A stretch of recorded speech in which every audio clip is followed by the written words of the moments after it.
Everything I spit rare, we sounded that great. Area podcast, they talk about hip hop all the way in the UK, so they gon' get props. Ooh, let me catch you.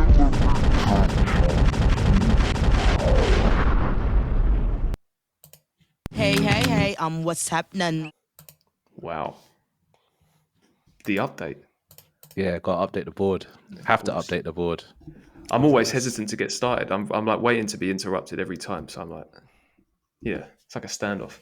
Run for cover. Hey. Wow. Love that. Okay, well, so if you're tuning in, you know, it's obvious what this episode's about today. It's also a very first for Neil doing Discog's discussions. So we'll let Neil kick off soon for us. But I just wanted to share a few accolades. I know we know that, you know, numbers, sales, all that, awards is not the be all and end all, but I just wanted to kind of run through some of the achievements of Missy Elliott. So 4 Grammy Awards, 8 MTV Video Music Awards, 2 American Music Awards, 6 BET Awards, Billboard Women in Music Award for Innovator. She got an honorary Doctor of Music at Berkeley. And she's the first female rapper to receive the Michael Jackson Video Vanguard Award by MTV. She was also inducted into the Rock and Roll Hall of Fame and is the first female rapper to be inducted into that. Today we're talking about a visionary, a trailblazer, a pioneer. All these words apply. Missy Elliott. If it's your first time listening to Discog's discussion, we're going to be doing it a little bit different now because there's more of us, so we're going to try and make things a bit more concise. But as usual, we've broken down this artist's career into 3 eras, and we're going to kind of dive deep into each of those and talk about, you know, what kind of makes this person, this artist, stand out like they do. And we'll share a song from each era as well that kind of encapsulates that period of their career. So for the first era, it's kind of Missy's rise. We're looking at sort of the years between some of the early 90s up until the end of that decade, so like 91 to 2000. Neil, do you want to kick us off and kind of talk about this period a little? We know this is one of your favorite artists, so... Yeah, this period is I'm honoured that you guys gave me the slot to talk about this artist. In the 90s, I was a young kid and it's very nostalgic for me. It reminds me of being with my cousins and them giving their influences of what they was into, hip hop and R&B. And this song right here, this was just an epitome of that. She was iconic. There was something to pick from, but this one, I picked The Rain. Super Duper Fly, just because the video as well as the impact of the song was just so different and unique, and it just took over just everyone's TVs and disc players and tapes and all that. So yeah, it was just a great time for me. There's a lot more to say, but I think this is one of my favorites for sure. Shout out Hype Williams on that as well. 100%. Hype Williams is the video style of the 90s with that fisheye lens, people all up in the camera. Obviously, we're audio only, but Hype Williams has a style. If you haven't seen his music videos, if you don't think you've seen his music videos, you definitely have, because he was taking over the 90s. But anyway, back to Missy. I think seeing that video, I'm glad we played it because it reminded me to my notes that I wrote as to why she's my favorite. A pioneer with unique sounds. At the time, it was different. Her and Timbaland used sounds that wasn't the conventional sound. One thing that stood out for me, she was a female amongst a very male-dominated industry, and she didn't represent the industry norm. She was a dark-skinned Black woman, not the conventional-looking type for everyone to be awking over, but yet she wasn't fazed by that, and she was unapologetically herself, and it was just so nice to see. And she was just confident. She brought a very fun vibe to the industry. I can't think of rappers as a whole that made rapping fun and exciting the way she has, let alone females as well. So yeah, that was something that I just really enjoyed. And yeah, just seeing the video, she's always had one of the best videos ever. Like her and Busta Rhymes, I always said like could be my favorites in terms of that kind of impact. And yeah, just the way she like raps. Sometimes it's serious, but it's not, like, it's just fun. It's not too serious, and she's not afraid to just experiment with different kind of directions and routes. And yeah, it's cool. Man, big up She was Missy, always man. having fun, like you said, Neil. And I think the one thing that sets her aside from all the other female rappers at the time, and I hate to do this kind of division of female rappers, male rappers, whatever, she was not selling sex. I know that was the main thing of the 90s rap industry. Was like, if you're a guy, you have girls shaking their bum in a video in bikinis, whatever. And if you're a girl, you're in a bikini shaking your bum or whatever else. And she's not doing any of that, you know. She's fully clothed to a degree. She's overly dressed. She's wearing that big bin bag thing, but she's dancing, she's grooving, she's having a good time. And if you listen to the lyrics as well, she's saying something. Do you know what I mean? She's not just saying any kind of rubbish. She's got a theme. She's sticking to the theme, and you know she's doing something that a lot of people nowadays do. But she's creating memorable moments like that. Beep beep. Who's got the keys to the Jeep? Well, I say everybody knows that bit. A lot of people know that bit. Do you know what I'm saying? And nowadays it's all about the TikTok bit. She wasn't, well, obviously TikTok wasn't around back then, but she was always creating moments in her songs where people knew one bit of the song quite well. Yeah. To this day, we still have people fancy dressing as Missy Elliott from that video. Yeah. Like, or going to her tour in the bin bag and the sunglasses and things. So hey, she was ahead of her time. And yeah, it's crazy how she still has an impact the way she does now. I was going to say, futuristic's a word that comes to mind, but I didn't necessarily mean like the music was ahead of its time, but just the whole aesthetic was very like almost like sci-fi-ish. Yeah. And the second album especially as well. I think there is a kind of, isn't there a little bit of a link to the Matrix? I think there's maybe like the odd like skit here or there. There's something that there is like some connection. I might be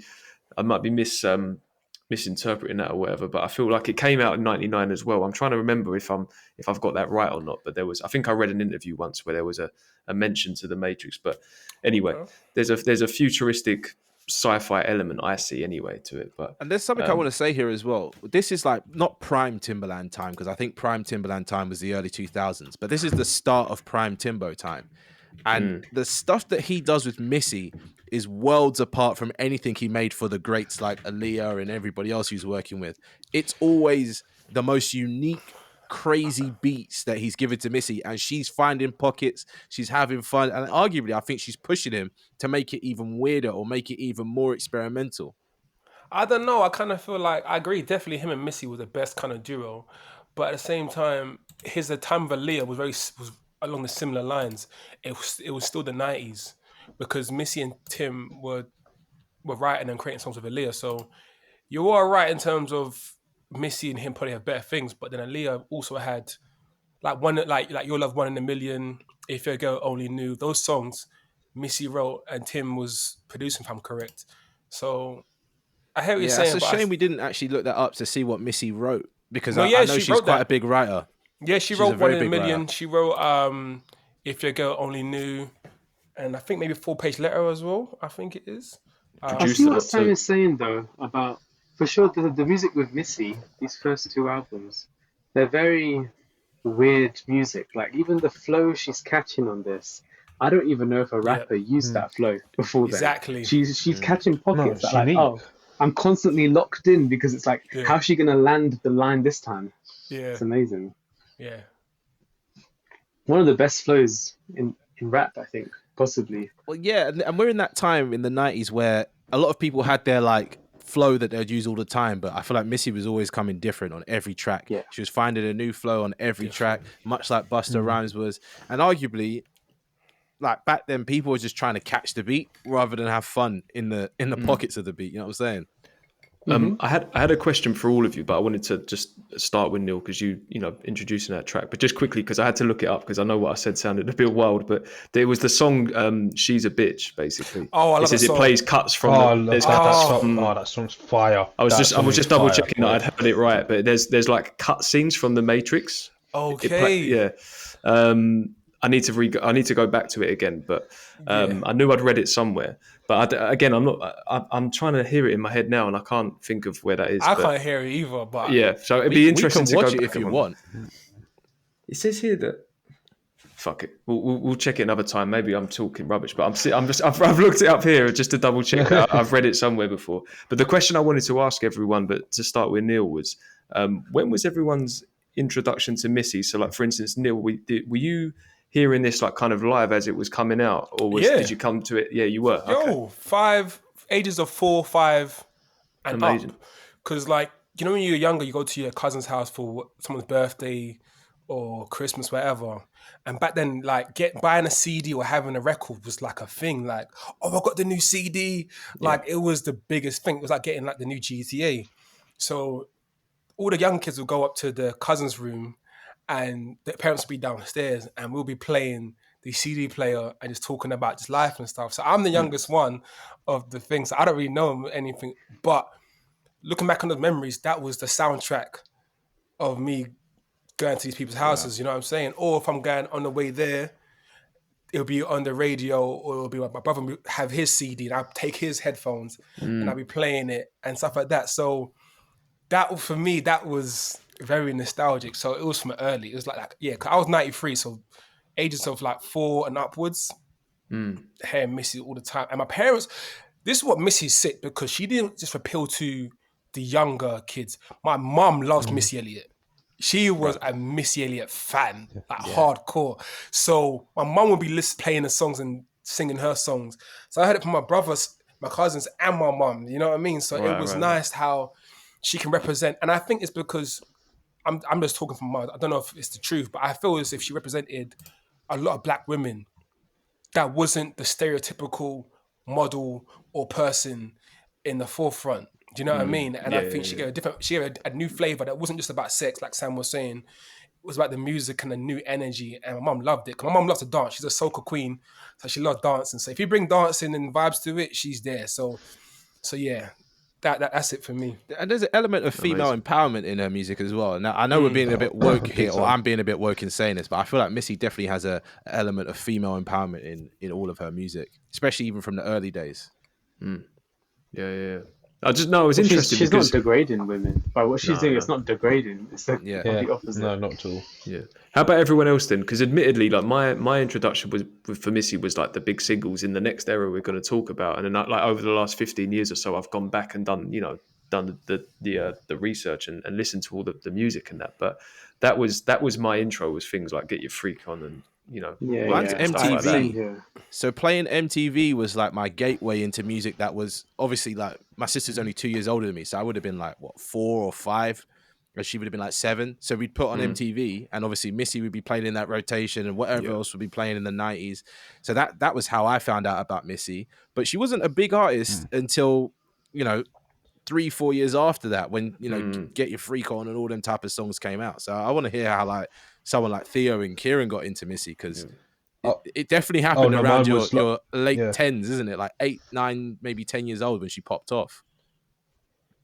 Yeah, well, Under Construction, that's when I got that introduction to Missy. It was when again MTV wise, but that was when I was I think my cousins were playing Missy as well, but Under Construction was the album that was on, and then that was like my real introduction into Missy. And then obviously she had all her hits, but that album to me is just phenomenal. I love it. And then I just went back to listen to everything, and then just stuck with Missy, because I just think Missy's just, she's just great. But it was definitely Under Construction. That was definitely the gateway for me. What about you, Kieran? No, I think mine's the same as Sean's as well. But I definitely, this past couple years or so, I was deep in these first 2 albums. They became 2 of my favorite albums. Definitely Super Duper Fly as well. Like that one, I've listened to endlessly. I think past 5-10 years. Okay. Yeah, I would say, you know what, doing this Discog discussion, like this has been on the books for nearly a year now, but having to dip back in every time that we said we were going to record it, and now we're finally here recording it, I kept listening to the old projects and being like, damn, I was missing out on Missy. Like, the hits are the hits without a doubt, but the rest of the projects were solid. Do you know what I mean? It's like, it wasn't like there was just hits and then all filler. It's like she was doing a lot through the whole of that period of the 90s. And the second album especially, there's a real it's kind of like a concept album in a way. There's this whole like alpha female element. There's a lot of like flipping the kind of gender stereotypes, and then, like I say, it's got that futuristic feel. I'm sure we'll find out whether or not I'm actually right about the Matrix thing in one of the videos or the songs or whatever. We'll get there hopefully. But And I feel like I saw them on a magazine cover as well, doing that. Her and Timbaland. But anyway, Oh, we'll figure it out. We'll figure it out. Sean's exposing he's from a different universe. But that second album, I'd love to hear a little bit more about what you all feel about that one, because that's what I picked up on. Like, well, every time I listen to it more and more, and I'm thinking about artists now like Doechii, who does similar things, just kind of like I say, flipping these kind of gender stereotypes and rapping from the perspective of a male. You know, all these things. Missy was kind of doing that. I love that she does that though. Yeah, she was 100% doing it throughout the whole thing. I loved that she did that. It was like she was owning that for herself, because obviously it was just stereotypical for like obviously guys to be like, oh yeah, go over, oh I'm gonna get a girl here, get a girl here. But what Missy does in this album is just like, yeah, flip that coin and not just take the stereotypical, oh like I'm a hoe or this and that. She's like owns it for herself and like no, I'm the alpha female. I determine who I'm gonna get with or anything. I'm in control of my own body. I'm not just selling it. I'm my own being, and this is who I am, and I love it. And that theme is throughout the whole album. That's why what's that? What is it? The track? Yeah, I'm a bitch. I love that. So, honestly, that song just bangs anyway. But I love how just dropped my phone and probably cracked it. But anyway, I just. But no, I love that she does that, and that's where I think the empowerment that black women probably get from that is amazing, because she's just I think the message that she's sending is like a trailblazer, because so many women get like sort of like pushed under thinking they're like what not so they're like the inferior sort of gender, and they're not. And Missy's coming out here and just like, no, look, this is who I am, and just showing that empowerment. I think it's so powerful, and I think this is how a lot of like sort of young women, and probably young, especially black women, have taken that, listened to that, and just thought, yeah, fuck it, this is who I am. I'm just going to empower myself, and it's brilliant. That's what I got from that album anyway. Yeah. And the thing is as well, on top of that, she's going up against some like top tier rappers on that album. She's got Eminem on there, and she holds her own. This is prime Eminem. Oh, she does big time. Yeah, and Eminem's talking madness on there about women as well, and she's just like going back. Yeah, and then you've got like Redman's versus Hard, Big Boy. You know, there's a lot on there. Is it? What are the old guys from? Lil' Kim's talking crazy on it. Lil' Kim, yeah. But she's not like she's being overshadowed in these songs. She's holding her own, which is very rare against these, you know, what people would claim are some of the best rappers of that time. Yeah. She's up there with them. And it's like, I don't think she's Beyonce as well. Yeah, she's not even like a super lyrical rapper as well. I feel like she just does interesting things, and it's like, okay, like she's it's not generic in any way at all. Yeah. I think that's what gets me with it. Yeah, definitely. 100%. And I'm sure we'll get onto it like as we go along. But I think we did mention one of these names. But although this is obviously an episode about Missy, we can't forget the likes of Timbaland and Hype Williams, as it kind of is a package, especially around this period of time as well. It's so distinctive, all of them together doing their thing. But yeah, we'll probably get onto a bit more about Timbaland in the next era. Were there any kind of final thoughts or anything? Were there any, like, obviously we're not going to play back them all, but were there any particular songs from this period where people were like, that one, that's like, you know? I think Busta Rhymes. Yeah, that's a good one. Yeah, Busta Rhymes. Yeah. I think for me that era, there's so many, but All in My Grill and She's a Bitch. Yeah. I think she's one of the first rappers to blend R&B and rap. I was gonna say, yeah. Do you know what I mean? Yeah, like, not many time. rappers or artists can sing and rap the way she did it. And I just had a take to that. I don't know if I'm right in saying this, but maybe without her, or they might not have been a Drake when Drake was Drake, if that makes sense. No, I hear it. She's I opened hear up the that door. as She's well. opened up the door for it. There was a lot of people singing at the time, but she's actually singing well. A lot There's a of rappers lineage that to it, sang though, at the time weren't singing very well. There's a few steps in between, but I know what you mean. Without a Missy, you might not get a couple of those in between that maybe inspired Drake. Yeah, like she's literally like, she does R&B, she does rap, and she does both at the same time. Like she can go between the genres freely without no one questioning it or saying you like this part more than the other. Yeah. Right. Yeah. I just want to say she had a strong entry to the game. You know, 2 albums back to back. I don't know what they did commercially, like numbers wise, but I'm pretty sure they must have done well. And back in them days, she must have been fighting to get, you know, radio play and money and all this kind of stuff to make her stuff. But after these 2 projects, as we now know, I think the world was her oyster and she could make whatever she wanted to. But to get these 2 albums off in the way she did, I think is phenomenal. And it shows us what it's like to be truly unique. Obviously, we've got quite a few unique artists out at the moment, but back then it was either make something that people want to hear that sounds like something else, or you're not going to get played. And she did the complete opposite. She just made what she wanted to make and still managed to get radio time. And also these 2 massive projects that was completely amazing. She also wrote for loads of artists in this time and made great hits for their albums. Like, so she worked with Beyonce, SWV, Aaliyah, like Whitney. it's just Whitney 702, Monique as well, I think. Am I wrong with that one? Yeah. She worked with who's it? Escape as well, JD's crew and So Def. So like she's written so many hits already, and we haven't even gone to the 2000s yet. No. And the thing is as well, I think from what I was doing a bit of digging before this, and her journey weren't easy as well. Like I think she was part of a group originally, and the album got shelved or something like that. But things happened. Like for instance, apparently the way that the label marketed her was if she was like the big girl of the group, and there was a video, and it was her rapping, but it was like either it might have been a white woman who was like lip syncing or a lighter skinned woman. I heard or something. about stuff like this. Yeah. This gets onto what she was like in the new era. I don't know if Neil would want to talk about this, but I definitely want to talk about it. Is how she knew she was bigger, or as we call now, plus size, whatever, but she would just play into it and then have like a skinny version of herself dancing around and the white woman thing and all this kind of stuff. So she, what I mean? She didn't really care per se, but she was obviously back in them. Jesus Christ, though, what you got on your legs? Nothing. Huh? Got shorts on, mate. I saw too much skin. Kendall. Sorry, that distracted me.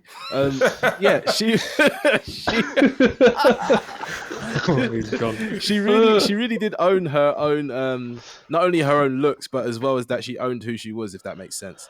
Even though they tried to like whitewash her in that sense, and also just general body shaming. Yeah, I agree. Should we move on to the next era of Missy's career, the one that probably the masses know more about? Run for cover, motherfucker.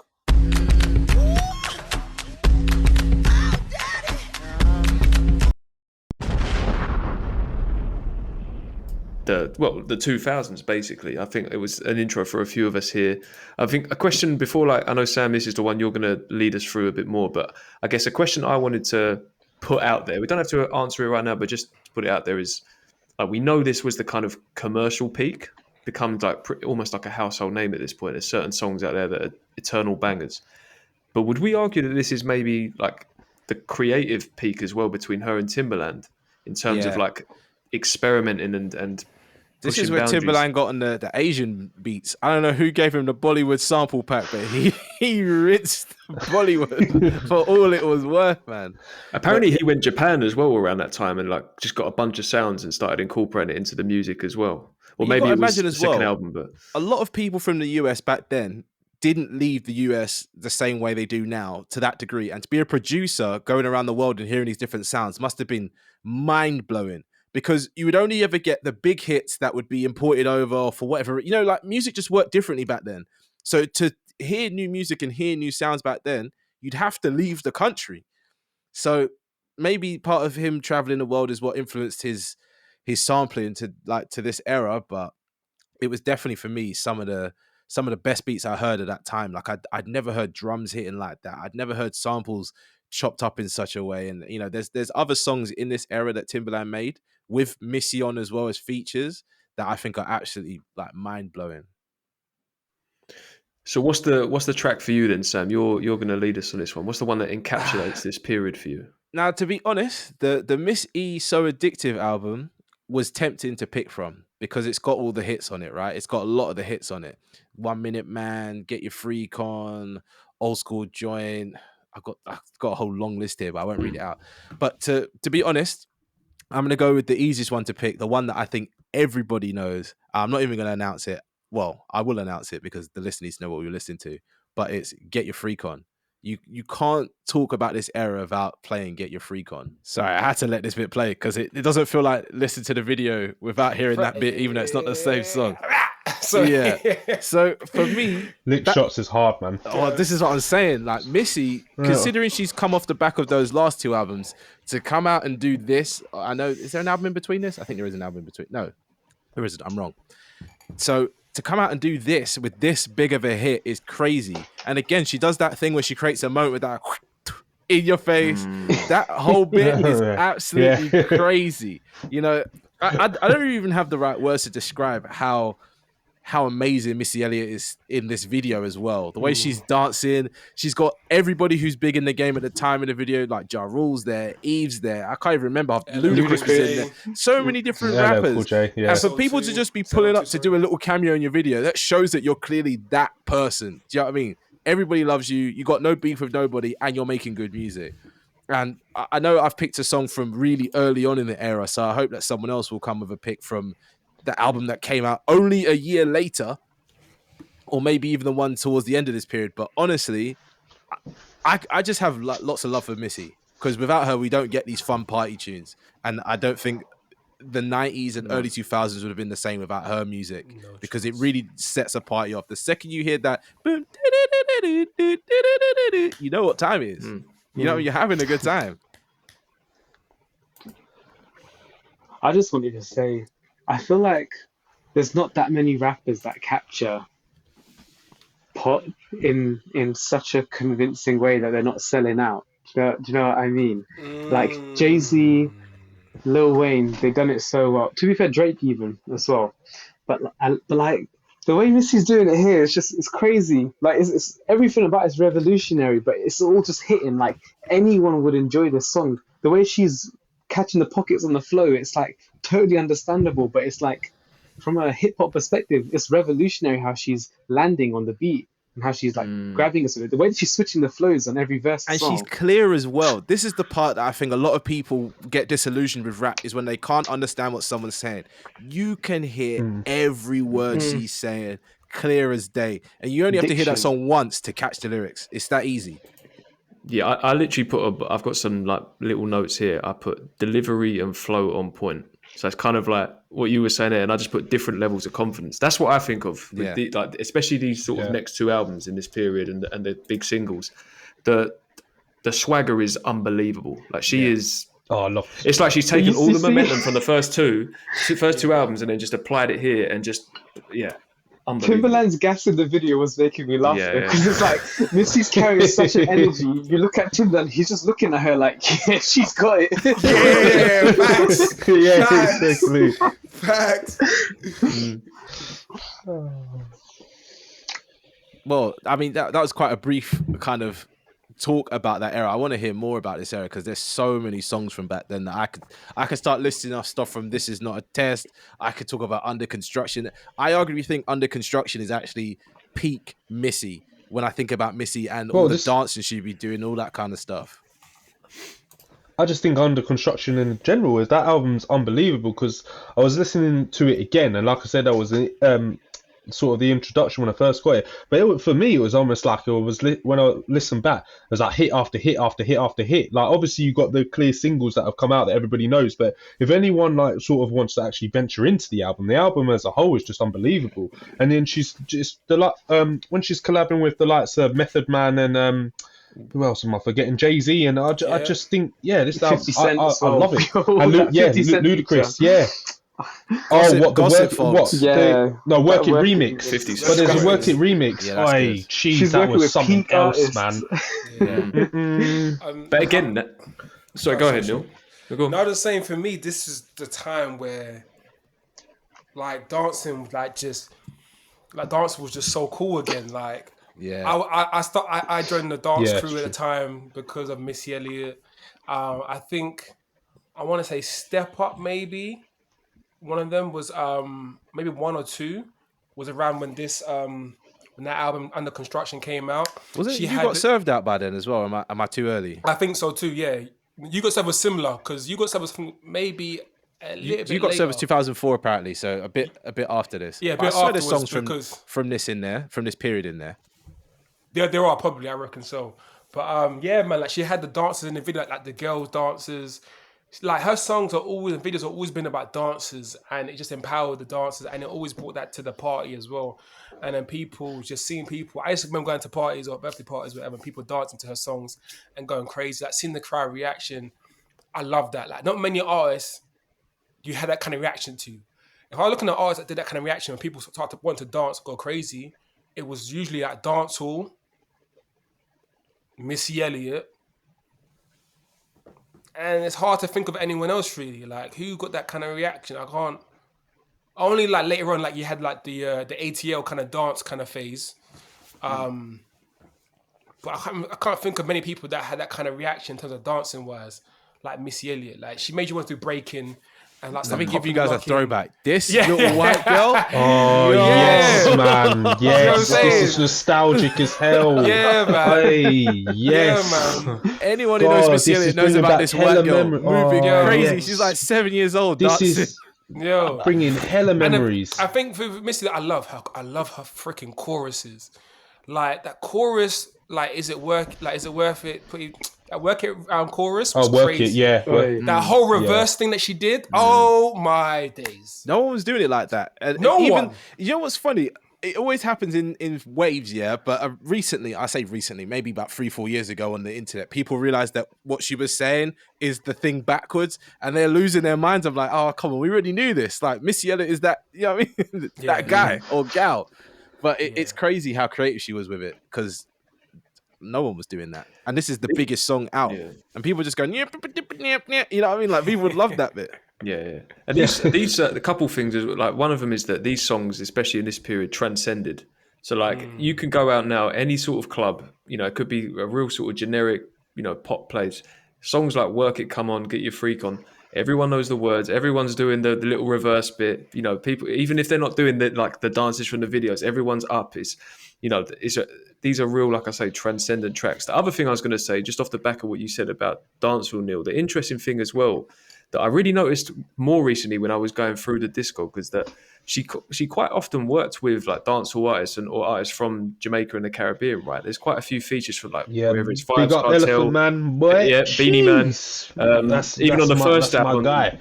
the first album, there's the Pastor Blunt song. There's that influence throughout her music. I was going to ask because I don't know her super well. Is that her heritage? Is she Jamaican or? I actually don't even know her heritage. She looks you know? African to I, me, but I she didn't might know, be. Yeah, I don't even know. But I didn't know. I know she collabed with like Caribbean artists because obviously I've actually saved that song with Elephant Man just to bring that one up. But no, I don't. To be I honest, think she's one of don't those know if she's people that, got Caribbean unfortunately, due to heritage. slavery, we don't know exactly where, but she's from Virginia, if that helps. You know what I mean? I think it's just also. I knew that bit, but I think her love and her passion for dance, just it's like a gravity towards dancehall. Do you know what I Yeah, mean? of course. Like if you love to dance, you love music and love the energy. Dancehall gives you that. You know what I'm saying? So I You think want to talk about music that makes you move, dancehall music, soaky music. The vibe No, makes you 100%. want to dance, and she definitely embodied that in this period. Some of the beats, I Oh, wish 100%. we could sit here and listen to these two songs I've got queued up on the screen. Work It and Gossip, folks. They Oh, make man. you want to dance. Yeah. Gossip Oh, folks. jeez. Wow. 100%. One Oh, track we God. didn't mention was Past That Dutch as well. I feel like the bass in that- that Oh, is just But that's- past that. and the intro No, of the it as bass well. is The something intro gasses else, me man. up too much. I kid you not, I played that other day and I completely ignored the person I was with. And I was just feeling like, yeah. Dun, dun, dun, dun. I was going crazy. I just didn't listen You'd to lose your anyone- body to it. Yeah. I'll be honest. Oh, 100% Past you That do, man. Dutch is attached to Mean Girls for me. I used to watch Mean Girls like every day as a kid, and that song is like in the first few scenes. I don't know. It's- Is that the one that I don't goes, know why Mr. that's the way Bean, I'm the gonna song feel sits pretty with me. boy, here I come. Is that the one, yeah? Yeah. Sorry, that's Yeah, crazy. the start of Mean Girls and that song are intertwined, but it just shows you how big Missy was. She was in one of the biggest films of the time, you know, with the song, doing the soundtrack, all that kind of stuff. Her flow in that though, that's Tyler's taken Oh, that flow, flow yeah. and used it so many times because it's too nice. It's too good. Here I come. Yeah. also Let's go. talking of Virginia, man, you had Missy Pharrell. and Timbaland. You had Pharrell, or the Neptunes, obviously. Yeah. Clips. What was in the water around them times, man? Some Is amazing, Justin like very Timberlake creative from Virginia artists. as well? Am No, I he's right? Memphis. No, he's Tennessee. Oh, Tennessee, is okay. he? Yeah. Still the Yeah. same-ish He's down- area, yeah. kind of. Still the same area, yeah, same, yeah. Virginia. I But think you it's don't just know. that. I think it's just that thing when you have greatness around you. I think that helps you push you as well, isn't it? So I think like Yeah, big time. But that's if you so have some- off the map. If we look at where hip hop was really popping, East Coast, West Coast, no one's looking at the South, and I think that gave them the opportunity to make all this great music without having the pressures of, it's got to be boom bap, it's got to be gangster rap. It could just be whatever it is. But it reminds me a bit of what was going on in Atlanta like 3-4 years earlier with Outkast, Goody Mob, whole Dungeon Family thing. I guess around that period of time, Atlanta wasn't really. Obviously, you had New York, you had LA, you maybe had like I don't know. Memphis or there were a few other places where there were some real sort of big scenes that come up, but at that point Atlanta wasn't really on the map like that. And then you had the Dungeon Family. It's a bit like this as well, really. I can't think of many, unless I'm like my mind's gone blank, I can't really think of any Virginia artists before this, and now it's like one of the sort of staples. I mean, there's a few. There's one guy that you quite like a lot, I mean before this though. Pusha T. No, that's what I said before. With You said clips. Fair enough. Yeah, but they were all kind of like the clips were like just a bit after this, couple years. I think their first album was maybe 2002 or something like that. To be fair, looking at the list of people, there's not that many rappers coming out of Virginia, and then anyone that is coming out of Virginia is just like any next person. Like it's nobody that big. Yeah, But time and a place, stars aligned. Yeah, I guess like just because the age of hip hop, I guess, and it starts off with the massive big cities on the other ends of America.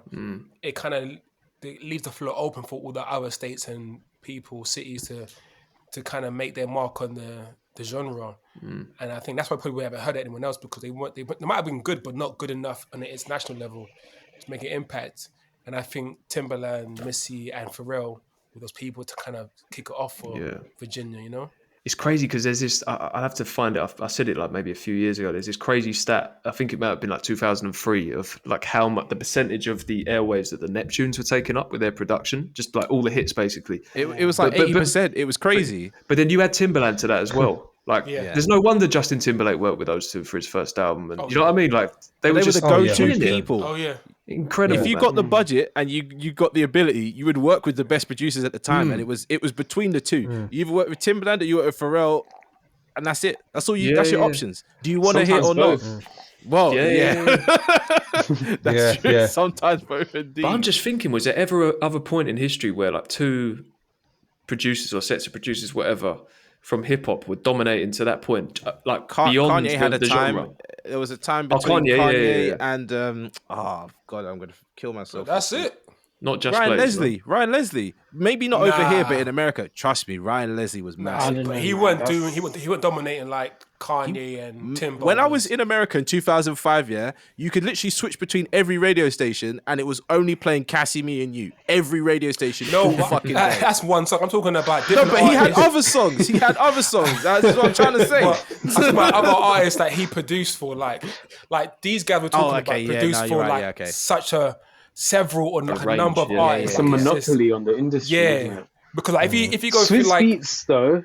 Swiss Beats had a time. Swiss Beats was hard, but then you could say Swiss Beats and Just Blaze. There was a little period between them two where they're both fine. The thing is though, I don't mean this as a slight to Just Blaze or Swiss Beats, but they had a sound. They weren't formless. Do you know what I mean? They couldn't make beats and things for different people. But like you hear Timbaland on Justin Timberlake's debut album, that is some mind-blowing production. Stuff like Cry Me a River and all that kind of stuff. When you go back and listen to NERD, you listen to them first few NERD albums, they are crazy. And then you hear the beats they're making for Britney Spears, all this kind of shit. Do you see what I'm trying to say? They got range. It's true. But you hear it and you know it's them. When you heard the Just Blaze beat, it was Just Blaze. When you heard Swiss Beats, it was Swiss Beats. But with these lot, all over the place. No, it's incomparable, isn't it? To be honest, you killed it with that explanation, man. You couldn't have said that any better. What was that Britney 2? Was it I'm a Slave to You? Wow.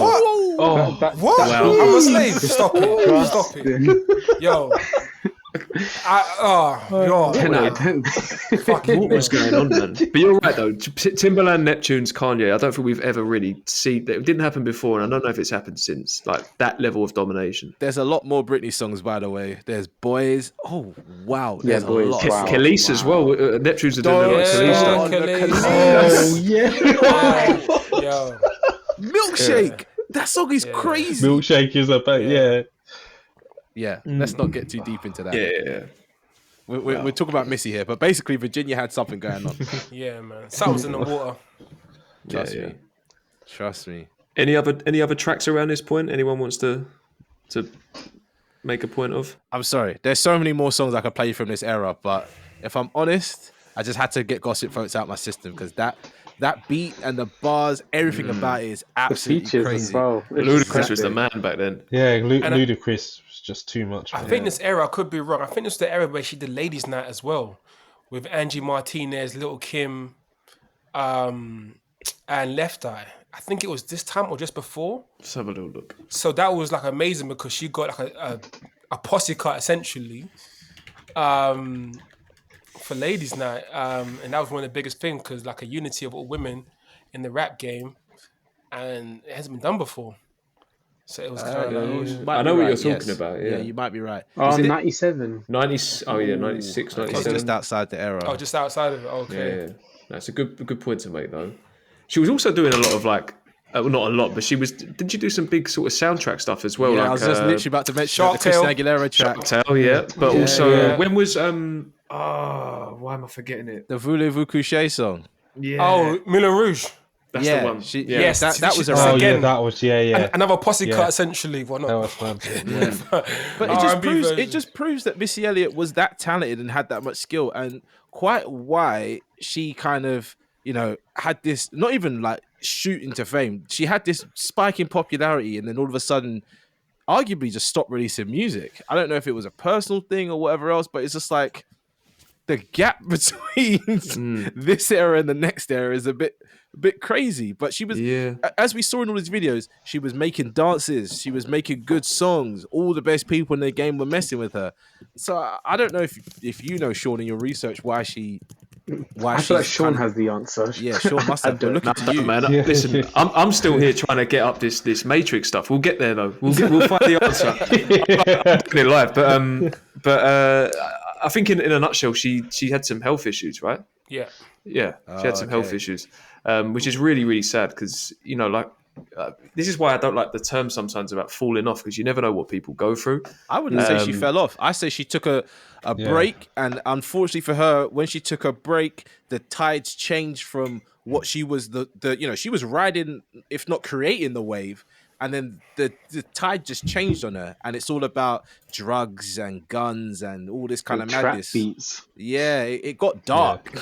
It got really dark. Yeah, I want to hear from Theo Changed the though. game. I want to hear from Theo and Kieran because this is the era where I'm sure you two would have definitely been hearing Missy, and I want to know what your experience was like hearing these Missy tracks. We're talking about era 2 still. Oh, Yeah, era 2. Yeah.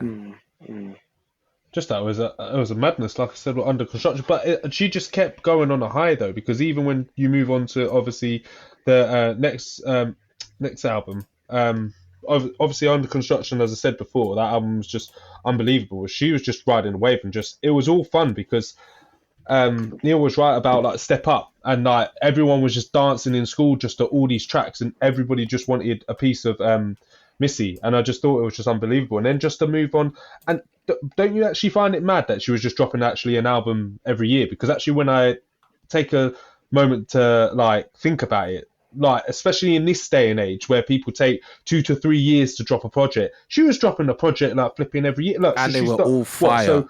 Quality. They were all fire. So Miss E So Addictive 2001, then you're gonna drop Under Construction a year later, then you're gonna drop This Is Not a Test another year later. So that's 3 albums in 3 years like that, and you're just gonna drop hit after hit after hit. She was riding that wave, and even on This Is Not a Test, man, she had so many sick features. Like you got likes of Jay-Z, Big Up Elephant Man, Fabulous. Fabulous at the time was honestly, that guy. People don't talk about Fabulous enough, but Fabulous had the early he was 2000s on something else. lock. Exactly. Yeah, man. What happened to Fabulous? And then she also had a track with Nelly as well. I mean, she had a track with R. Kelly, but that's all. Won't talk too much about that, man. Robert But Kelly. no, I just think it's mad because I tell you what, we haven't really talked about. We haven't even touched on the cookbook yet because she was still dropping hits. Yeah, Lose Control. Why have we not mentioned? Why have we not mentioned Lose Control yet? Well, this is the problem. Lose Control is an absolute because fire. then she went on this run with Sierra for a little hot minute, and they had a lot of bangers together. And you want to talk about dancing? Sierra could dance. Sierra could and dance Missy hard, could man. dance. So it became like this kind of like, I don't even want to call it euphoria, like hysteria, where you'd hear a Missy Elliott and Sierra track, and you'd have to start doing what they're doing. And then people tried to go on these hardcore dance battles though, because you're right about Sierra when she had when she put like the cap down and she because there's that track I've got. What's that track called where it's like I'm not a boy, I'm digressing, Like but everybody was just like a boy, but everybody was just like trying to get in their bag of like dancing hard, and them two were something else, man. And you That's forget giving me mad the bangers kept coming because it was like Lose Control, then it was ridiculous. 1-2 Step, then it was something else. And I was like, oh my One, two, We run step. this. Oh Was my up there. God. But you guys got to remember, like, banger. some of these big songs you're talking, they were linked to big films. yeah. So do you remember Honey? These were number ones. yeah. These were Honey? Honey, Because she was in Honey as well. Oh God. Sierra was That in album- Honey. No, Missy Elliott. Missy, was she? Yeah, so she worked too to busy looking at Jessica so Lee Alba. Daniels, Jessica Alba. Towards like midway to halfway, she worked on a video for Missy Elliott, and then she was trying to find her way. And then at the end, she got hired by Missy Elliott, and Missy Elliott, some of her songs were in the video. And then, so when she had an album, I think I want to say it was either this album you're saying. I want to say it was This Is Not a Test or Under Construction. One of them. That's when Honey came out. So she was getting probably advertisement off that and recognition, and also you got served as well as Step Up. Yeah. So she's tied to all these big dance. I think that's where we got the songs. break in the mad. music as well, because she's so busy doing all these films, she didn't have time to get in the studio to promote an album. Yeah. She honestly, for me, I know this might be a bit wrong, but she ushered in the wave of making dancing cool. I know people are always 100%. dancing, but like I'm talking about dancing. Do you know what I mean? 100%. Her and dancehall, they've just made dancing like the cool thing to do. Because before them guys, well, it was always dance was always a thing, but break dancing was the thing to do. You know what I'm saying? Like to hip hop and all that kind of stuff. Well, not everyone can get the moves, but I feel like they made it a bit more kind of user friendly for people to just join in. No matter if you're a break dancer or not, you can still get loose on a dance floor and stuff. And yeah, man, they just freaking killed it, man. That Honey film, oh man, I don't want to talk about it. That film makes me sad. I haven't watched it in a long time. Oh, it's a great film. Great film. You lot are laughing. Wait, why does it make you sad? Hold on. Because I'm not married to Jessica Alba, am I? That's what was meant to happen. You couldn't tell 10-year-old me any different. I'm about to say, you Me probably and like 10 years Jessica old. Alba all the way.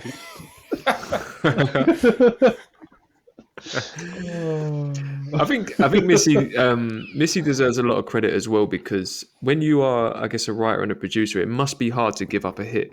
Like she must have, like, you know, like 1-2 Step. You must have thought, I want this for myself, but knowing to like give it to another, or not give it, but like, you know, allow another artist to kind of take the stage. I think she's selfless though. You know how some of the best musicians in the world write a song and go, "This isn't for me. This is for you," and it's the gift of seeing it done to its best ability. Do you know what I mean? Like, I think she's from that mindset. Like I said, she was writing hits from her first album and second album for other people. Yeah, before that. So this is not even the first time for her to write a hit for Sierra. Yeah. And remember, she had a hiatus. So when 1-2 Steps coming now, she's probably of the mindset, oh, Sierra, like, no one's been dancing since I was around. So you are embodying the whole dance thing. So linking up with you just makes sense. Do you know what I mean? Because you got the energy that I was doing beforehand. So it just makes sense for us to link up and do something. Yeah. Because to be fair as well, I don't know when exactly the health issue started to become a problem. Maybe she was struggling a bit during this period, you know, before she even sort of stopped making albums and releasing on a frequent basis. Maybe she was already struggling a little. So I think she was actually, because I remember one of the interviews, people talking about her touring and all that, and they talked about the Graves' disease, how it affected her during tour. And like you can see like certain footages of like some days where she wasn't her best, and how it can and how the symptoms can worsen due to certain stresses. So yeah, I think she just took the time just to kind of just whatever it takes for her to kind of be in a better health. Such a shame, man. Oh, she She kept writing. Or she has Graves' disease. That's crazy. That's why she Same with went Vybz really Kartel. skinny, actually, because you lose so much weight. Yeah, it's one of those autoimmune things. So it's I mean, you're just trying to live your day-to-day life, and even that's a struggle. You know what I mean? I remember seeing her as well. I remember seeing her accept an award, and she got so emotional because she was saying about how it got to a point where she couldn't even pick up a pen to write. She was like that ill and that lacking of energy. So to see her now, like we're going to get to it soon, but in more recent years, I know we've not got like a full length album, or she's not, making the we don't need impact it, to that be she used to. fair. No, she don't. No, of course not. But but it's nice to see her getting a bit more. What's the word? Active. Active. There we go. Yeah. But also, also- I mean, we might as well talk about. Oh, what were you going to say, Sam? No, go on. You say what you're saying. I was thinking that we might as well just talk about Error Free now. Yeah. It feels natural. I feel like, I don't know, it's one of those ones where I don't even want to look at it from a critical lens, because it's like she was just trying to come back. She's got This is a a victory publicly lap, if experiment. anything. Yeah, but I think there's this element of how is she going to navigate in this modern scene? It's like you said, the game moved on. So she did a couple of singles with Timbaland in 2012. I think it's 2012, which I actually really liked. Ninth Inning and Triple Threat. I don't know if they had like that same shock factor that the early Missy stuff had, but I definitely played those ones a lot because I think the production was just nice. I liked Timbaland, that style.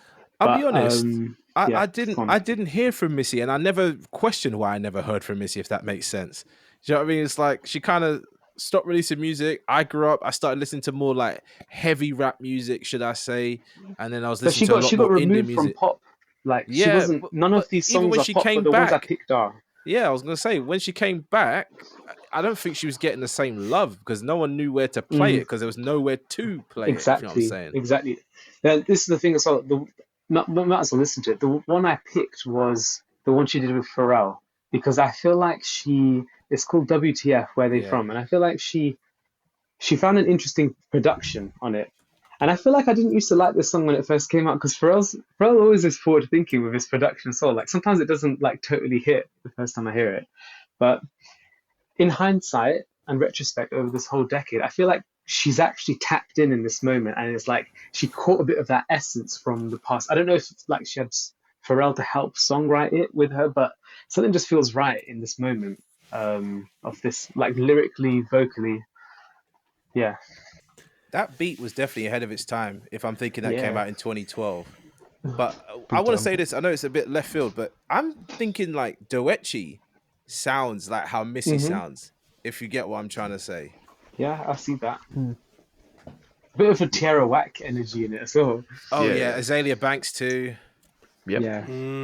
Yep. I just think like I don't think anyone appreciated this moment when she was like actually trying to come back. Like that video is so good as well. Yeah, it And is. the way she's flowing, it sounds healthy. Like You hit the nail on the head there. Sorry, because I'm sitting there watching it. Right. First of all, I noticed there's points where she's smiling, and it's like as if to say, "I'm back." Like I'm really enjoying this, and it's nice to see. But then at the same time, I'm beating myself up because I'm like, "How did I miss this?" I heard this song when it came out, I must admit, but I didn't play it that much. I had No, but other that's shit what to I mean play. is- it's like it's a weird Yeah. sound, isn't it? But that's what I mean is like, why did it not hit? Why? Yeah, it's annoyed me a little bit, but look, we're celebrating it now. So She had a whole bunch of like features as well around, not features like loads of them. So this but, is the thing. I did want to pick another one as well, which I feel like this feature. I feel like it's got clarity and it's really good. Maybe we could just watch it just to celebrate this era, because I feel like I don't know much about this era. I'm not gonna lie until I went back into it. It's that Lizzo one. I mean, I don't really like Lizzo. I'm not gonna lie, but the way Missy comes the on way this everyone one. cancelled Lizzo so fast. Nah, listen. I was about to Missy on say. this, though. I never Everyone loves subscribed. Lizzo. Remember Oh, that- she's the best. I never liked remember her. that Her and that J- fucking fluke and get out of here. I never wait, liked Neil, what Lizzo. did you say? I never subscribed. Exactly. Oh, I never Exactly. subscribed. I just remember that J-Rock video. And Sam was just like, "That's enough." Oh no, I'm thinking the wrong person. Oh no. Why are we not cancelled? Just give this one a chance, innit? Okay, that's enough of that before I get motion sickness. But I I did don't know not if she know was well in that Lizzo video, could spit like that. I ain't gonna lie. Lizzo was spitting in it, but it was like Shy Girl. Yeah, I was gonna say it's a bit She like was Shy Girl. nasty. But yeah, Yeah. Lizzo's got some decent songs apparently. But Missy came through, like Sean was saying earlier, having absolute fun. Yeah, It was wholesome. That smile was contagious, man. It's just such a happy Beautiful smile. Yeah, certainly, yeah.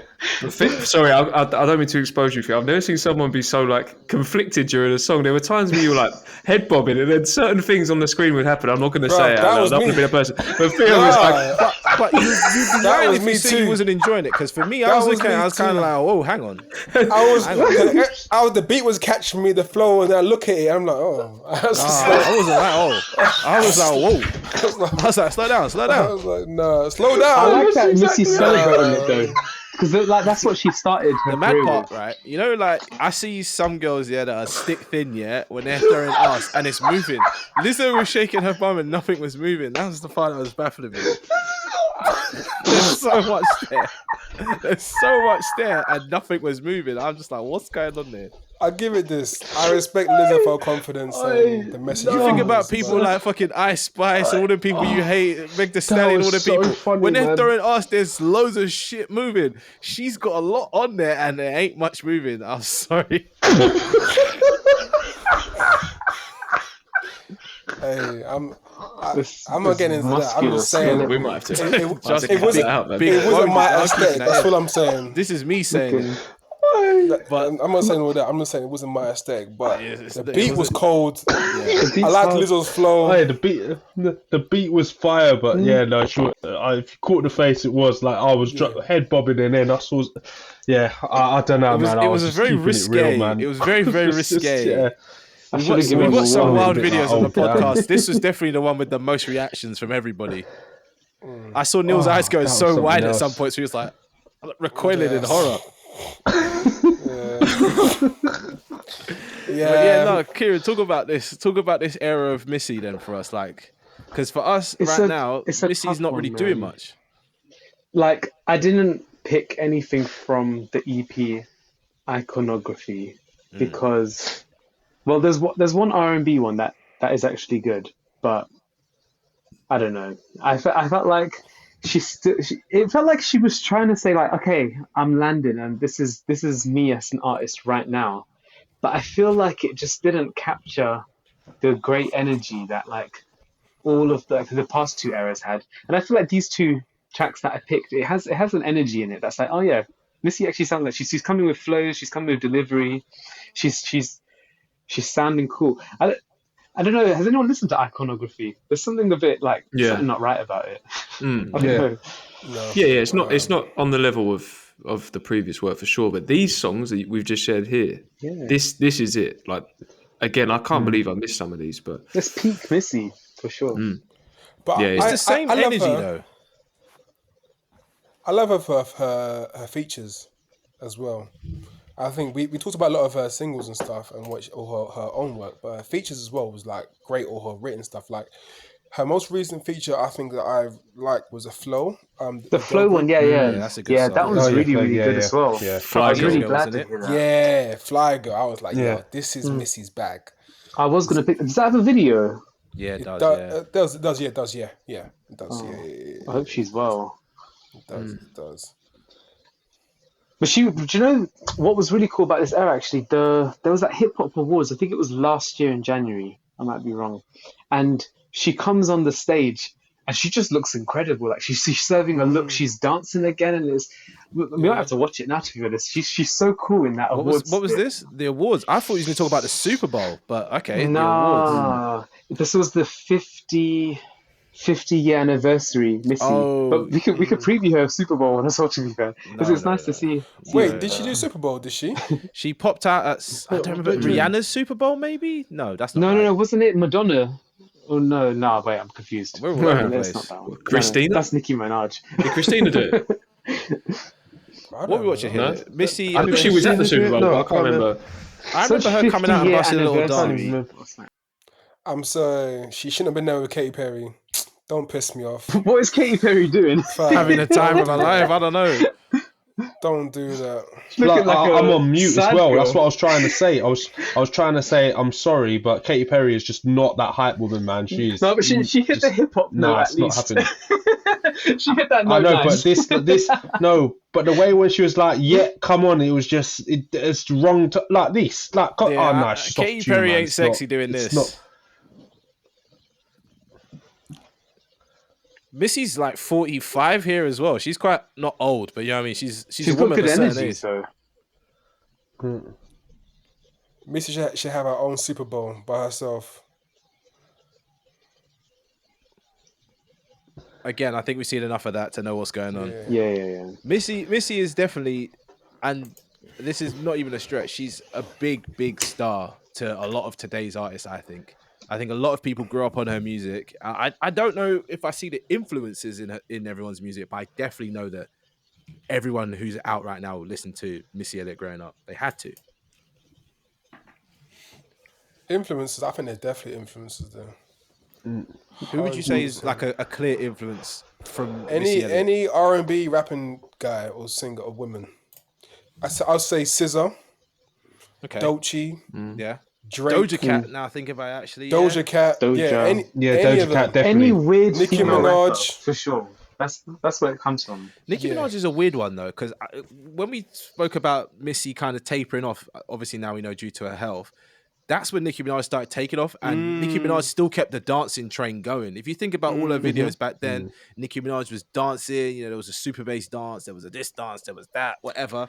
But Nicki was never as unique as Missy, even though she was unique, if you know what I mean. Yeah. She filled a void, but it wasn't like a second coming of Missy. She definitely had her own thing. But I didn't know what void she was filling, though. Do you know what I mean? I think Missy left so much space where like 5-6 artists could fill up that space, whereas only Missy could take up that space at the time. Right. The industry just changed so much though in that like start of the 2010s, didn't it? Yeah, quickly, very quickly. And it's interesting if we think about the artists that Missy was coming up with and how they had a bit of a weird rocky period in that time as well. You know, some fell off and some have come back now and whatever else. But it's interesting to see that Missy doesn't seem to be too bothered by it, if that makes sense. I think she knows she's done enough. I think it's that, and also I think it's also because she's in a league of her own. Yeah. So not many can even compete with her because she's so different. Yeah. You know what I mean? Like you can't. Like if you was to do a verse with her, like the only person that would make sense would be Busta Rhymes, and that's the only person. That would be an interesting thing to see. Anyone else wouldn't come close. That would be. What does mature Missy sound like working with, you know, one of the new producers in the game right now? You know, locking in with a Hit Boy and making something like that, or Missy on Alchemist beats. What would that sound like? Do you know what I mean? I'm just trying to hear what that would sound like. I can't even imagine it. Or Tyler the Creator. I'm surprised he has. That would make sense. Yeah, Tyler would be. Yeah, Tyler and Missy would be a madness. I'm so surprised because knowing how Tyler the Creator is, I thought he would have had Missy feature on something by now. Because she would have been one of his influences. I feel like she's hard to get though. Do you know? Yeah. Like, obviously, we've spoken about there's been health issues there. She's probably very content with the legacy she's created. But do you know what? As well, maybe I'm just being a little bit cynical here, but she must be making a hell of a lot of money off royalties, man. Writing, production, like she doesn't need to come back. Do you know what I mean? Yeah. Do you know, like, she probably made a lot of money back in the days where people were still buying CDs as well. Like streaming is nothing to her. That's probably what she spends on getting her nails and her hair done. Do you know what I mean? That's no money to her. That's no big money. I think I read like she sold something like over 30 million records or something like that. It's crazy numbers. I don't doubt it. I'm sure she's got diamond singles and all that kind of stuff. Whatever. That's when you go platinum twice, isn't it, or something like that? Something crazy like that. I know we've spoken about some of the influences certainly from like a sonic or an aesthetic level, but it's a couple other artists that I think, and not. I don't know about. Well, I think one of them has said it before. I'm not sure about the other one, but in terms more of like paving the way, I think to myself, could a Rhapsody or a No Name have as much success as they have had without someone like Missy, who was kind of going against the going against the system? And I don't think so either. No Name's a bit more political, though, isn't she? As in, Missy was like, "I'm who I am. I'm doing what I'm doing, and you're gonna like it because it's good." No Name is like politically charged, and anything politically charged goes one of two ways depending on what people are feeling right now. You know what I'm But Sam, saying? do you remember though, like the first telephone? She wasn't really then. She was conscious, like she was talking Well, about her neighborhood and all that, but she wasn't like. Telephone is a special moment in time for me because that album or project, whatever you want to call it, it sounds like nothing else that she's ever done. And I mean, in a good way, that's good to see she's progressed and changed. But also, it's a bit like, why didn't you make more music like that? Why did you change to where you're at now? I guess what I'm trying to say, and I want to try and say as respectfully as I can, is that the Rhapsody and No Name are two artists that have definitely not relied on their sexuality or their looks. Do you get what I mean? They're very much like someone like Rhapsody. Maybe you could put her more in the sort of Lauryn Hill space because she's a rapper like that. But I know No Name has gone that more politically charged path. But I just feel like we never talk about. We just talk about them as rappers, as MCs, as artists. We don't really talk about all the other stuff that comes with it because they don't need to. They're that good. And Missy was someone that I think, well, we've already spoken about. I think it's one of those things where, you know how I said Missy opened up the door for a lot of people. Maybe she just opened up the door for different styles of people to come through, you know, and then we're seeing that more so now than back in the heavy gangster rap kind of trap rap era. Like now we've got space for someone like a Little Sims to come through, or someone like a Rhapsody, or Sims is a good one, yeah. Or Tierra Whack, and you know the names go on and on and on. Whereas I think before artists like that wouldn't even get a look in from a label because they wouldn't know where to place them or that people wanted to hear them. But there's an audience for it, you know. There's black women or women of color, even though I hate the phrase of color. You know, there's different audiences of people that would listen to that music, and I'm pretty sure this might be wrong, but I think it's right. Missy Elliott is quite big with like gay people. Like she appealed to a lot of gays in that respect. They like it's the weirdness, isn't it? Yeah, embracing the weirdness, crazy. And also, people was like, there was like rumors or like just skeptical like of her sexuality, like if she's straight or is she into or is she open like to other genders and so forth. So it's like she says that she in her song that she references men. But there's always been kind of like rumors of is that for the music or is that actually reflective of her personal life? Because you haven't seen her with anyone publicly announced it, and I don't think it's something she needs to even bother. You know what I'm saying? Talking about. Yeah. No, I agree, and that's a good thing. It's just leave it, let people think what they want to think. Yeah, for sure. And I see her influence in some gents as well. When I think of like particularly rappers that do float with the singing melodic style, people like Smino. I'd be interested to know like how much Missy influenced an artist like him. There's a few others that have just gone off the top of my head now, but I think in a nutshell, the influence is huge, and it's still being seen in her today. And I think that if Missy did want to come back and she was channeling the energy of those two singles that you or features, that you shared, Kieran, she would absolutely do well in today's market. Absolutely. I don't like using that term market really, but you know what I mean. You know, the problem is consistency, though. Like in this market, no, she don't need to at all. She don't need to. She's in that age now where it's like you either come back with like a classic project to go, look, I had it, I still got it, and that's all you're getting, and then you bow out the game, or you just leave it and let your hits speak for themselves. And I think she's doing the latter, not the former. Yeah. I don't think she needs to, but I think right now it's an alley-oop because women right now are running the game. So this is the perfect time for Missy to be the connector of all these people, because like she's done in the past, she's brought women together on the track and made a legendary track. She can do that right now. Like she can bring a lot when this person or Scissor and over here and Dolce and this and just bring these guys together and make a great kind of like collab or something, you know. She's very unifying. Yeah, exactly. And I don't think any of the artists will be like, no, I don't want to do it. I think they'll be like, oh, fuck yeah. Yeah, of course. Because this is what I was going to say. I feel like Missy's left it long enough as well. This whole like hiatus thing and stuff, it just makes you respect her more and more. I swear like she's like the most respected female rapper at this point. Surely. Right up there. Probably, yeah.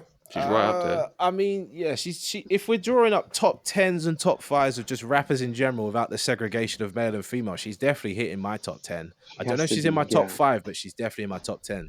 She has to, yeah. Favorite rappers, she's definitely top 5 for me.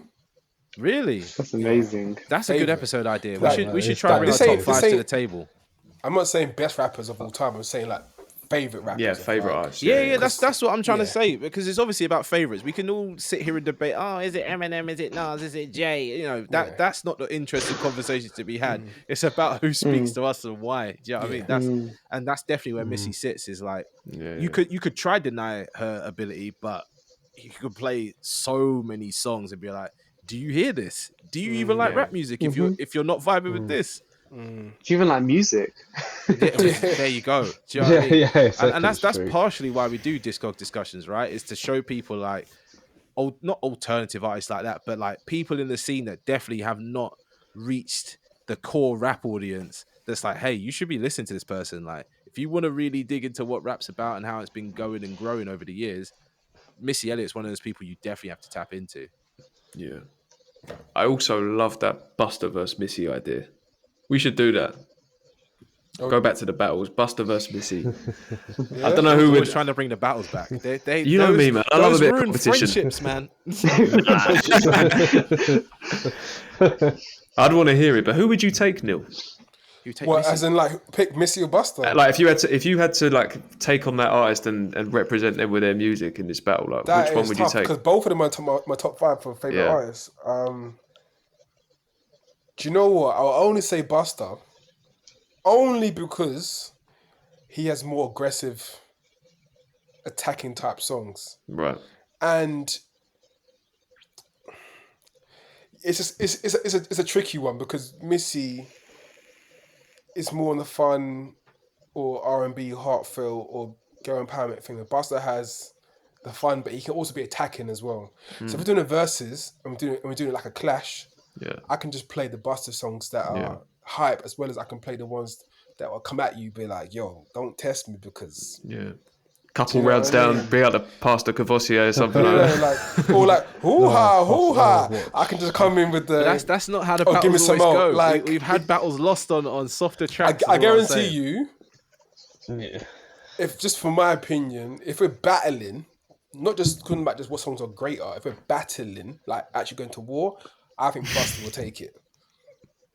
If we're talking about just discogging, like not looking at it more like not a battle, but more so who has a better sound, song quality, all that kind of stuff, then it's a bit different. And who's more creative, then I might go more Missy. But if we're looking at battling like round for round, I think Busta might take it, in my opinion. Right. Okay. Anyone disagree on this one? No, that's it's a fair opinion. Like on break your neck, agree, like that is who can beat that? Yeah, really and truly. Maybe that's the next Discog discussion we try to do, is a Busta Rhymes one, because We should do Busta, yeah. I know let's all of do us it. in here have not listened to Busta Rhymes as much as we could or should have. And some of his new albums have really good tracks on them as well. they do, you know. I know some of them. You know, you know. Yeah. And I think Busta's always been active since like the 80s, 90s. Yeah, I don't think he's ever stopped. Nah, he hasn't. He's been relentless, and he's always got hit songs. Well, not so much recently, but he's always got hit songs. Like from a certain time back, he's always got hit songs. Now, not so much. But yeah, anyone want to wrap this up? Anyone want to say any closing remarks? Well, I think I cracked the Matrix code. I think I figured it out. So there was an album. There was a Source album cover where they were looking very Matrix-esque. But the She's a Bitch video that came out before the Matrix, so it wasn't like that. The album wasn't Matrix inspired and all that shit. So I actually think that they made well. They came out at the same time. There's the black trench coat. There's some of the aesthetics. I think people would put two and two together and then retrospectively gone back and were like, the album was about the Matrix, or they inspired the Matrix, but in reality, like they kind of just happened at the same time, and it was this coincidence. But there is a Source cover to check out, which is probably what led to my confusion a little bit. So, yeah. And also at that time, it was that's like pre-2000, 1999, so everyone was so hyped on the new millennium. Yeah, and Y2K and yeah. Yeah, exactly. Everyone's kind of just thinking like, what does the new millennium hold, and what does the future look like? Yeah. So that's that solved. So anyone at the beginning who's like, what the fuck is this guy talking about? That's what he was talking about. Hopefully they stay to the end and we got it. We got it. Everybody who listens to the end, man. They listen to the end. We know that. All 12 of our listeners, Jacob. Hey, what's happening? Hey, This is Sean, and thanks for listening to another episode of The Grey Area. Are you an upcoming artist, critic, journalist, or content creator? Hit us up on our Discord or in our YouTube comments if you want to share new music, take part in an interview, or are interested in collaborating. Links to these can be found in the show notes. Take care.